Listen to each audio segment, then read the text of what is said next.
We're back now with the jury deliberations in the Jam Master Jay murder trial, picking up again today, but an unexpected twist. The jury forced to start from square one. Yeah, our Jay Dow has been following the trial from day one. Now, Jay, can you tell us why deliberations really had to start all over? Well, Aaron and Candace, this was supposed to be the second day of deliberations, right? Thursday was the first day. But as soon as we got into court this morning, there was a note sent in by the foreperson of the jury relating a note from juror number 12, who said that he needed to be excused, or was requesting to be excused because he was, quote, too connected. He worked in Hollis. He visited the barber shop that was not far away from Jam Master Jay, real name Jason Meisel's music studio in South Jamaica, Queens.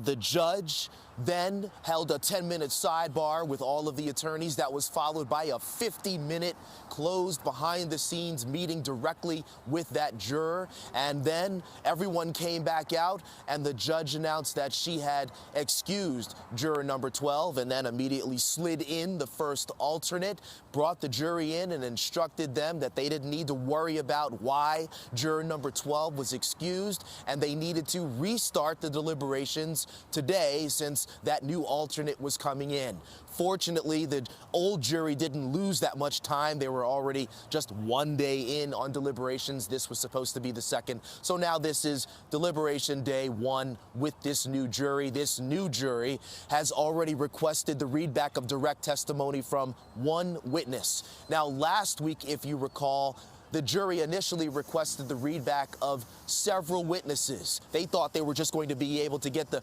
printed transcripts of testimony.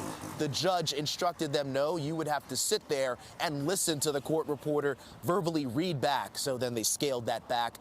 The jury seemingly very judicious now about which testimony readbacks they request. So far, just one today. They were supposed to wrap up within the next half hour or so. I came down here to do this live shot. The judge told both sides, the prosecution and the defense, that she would not be surprised if the jury told them that they were going to wrap up soon and continue tomorrow. Candace, Aaron? Jay, I got to be honest, I just don't get it. Why is juror number 12's conflict just coming to light now? We really don't know.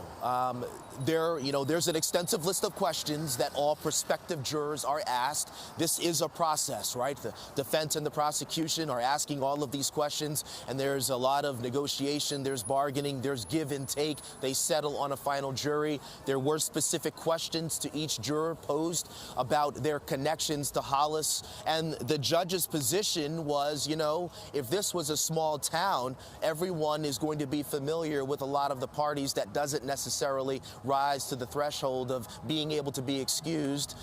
We don't know the circumstances in this case, but whatever that juror told the judge was compelling enough for the judge to grant that request. And now we have this alternate, 4 alternates in total. One of them now slid in this juror's place, and we have the restart of deliberations.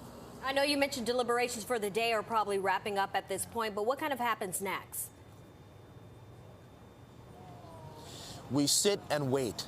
We're sitting in the courtroom. It's a federal court, so remember, I'm blacked out. I don't have my phone. I don't have my laptop. I send a note in every day saying I'm going back in, and not knowing if anyone back there at the station is trying to reach me. And we just sit in the courtroom and basically wait for any kind of notes that come from the jury, or ultimately word on a verdict. That's what we're all waiting for. This was the first day of deliberations. We have one testimony readback this afternoon, very late in the day.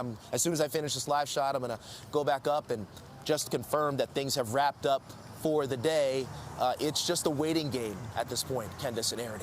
It's been 20 years in the making for justice for his family, so no doubt they have some patience as well. Jay Dow joining us from Brooklyn. Thank you.